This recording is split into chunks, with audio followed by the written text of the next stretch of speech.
ମଧ୍ୟବିତ୍ତ ପରିବାର ଆଉ ମଟନ୍ ଏ ଦୁଇ ଜଣଙ୍କ ସମ୍ପର୍କ ଅତି ନିବିଡ଼।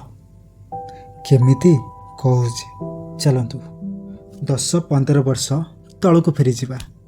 ଫୋନ୍ ଇଣ୍ଟରନେଟ୍ ନଥିଲା ସତ, ଲୁଚକାଳି, ଚୋର ପୋଲିସ ଏମିତି କେତେ ଖେଳ ଥିଲା।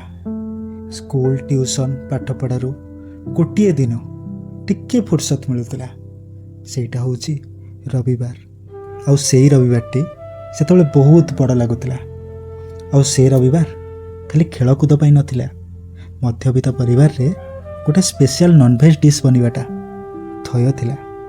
କେତେବେଳେ ଅଣ୍ଡା ତ କେତେବେଳେ ମାଛ, କେତେବେଳେ ଚିକେନ୍, କେତେବେଳେ ମଟନ୍, ଯାହା ବି ହଉ ଆଳୁ ଟିକେ ଝୋଳ ଟିକେ ରାତି ପାଇଁ ବି ରହୁଥିଲା।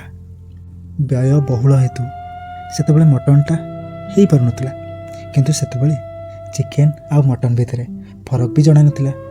ସେ ଯାହା ବି ହଉ ସେବେର ଖୁସି ଏବେର ଖୁସିଠୁ 100 ଗୁଣ ଅଧିକ ଥିଲା। ଏବେ ସବୁଠୁ ମହତ୍ତ୍ୱପୂର୍ଣ୍ଣ କଥାକୁ ଆସିବା। ମଧ୍ୟବିତ୍ତ ପରିବାର, ମଟନ୍ ସବୁକିଛି ଠିକ୍ ଅଛି।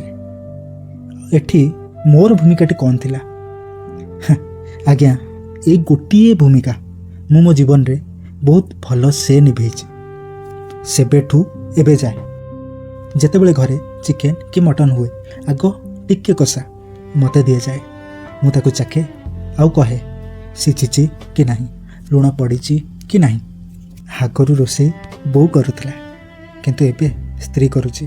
କିନ୍ତୁ ଏବେ ବି ଇଏ ଗୁରୁ ଦାୟିତ୍ୱ, ଏ ଗୁରୁତ୍ୱପୂର୍ଣ୍ଣ ଭୂମିକା ମୁଁ ହିଁ ତୁଲଉଛି।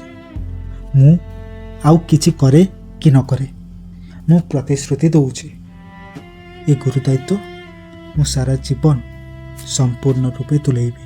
କୁହନ୍ତି ନା, ସବୁ ଛୋଟ ଛୋଟ ଜିନିଷରେ ବହୁତ ଖୁସି ଆଉ ଅନେକ କାହାଣୀ ଲୁଚିକି ରହିଥାଏ। ତ ମୋର କାହାଣୀ ସବୁକୁ ଜାଣିବା ପାଇଁ ମୋ ସାଙ୍ଗେ ଯୋଡ଼ି ହେଇକି ରୁହନ୍ତୁ।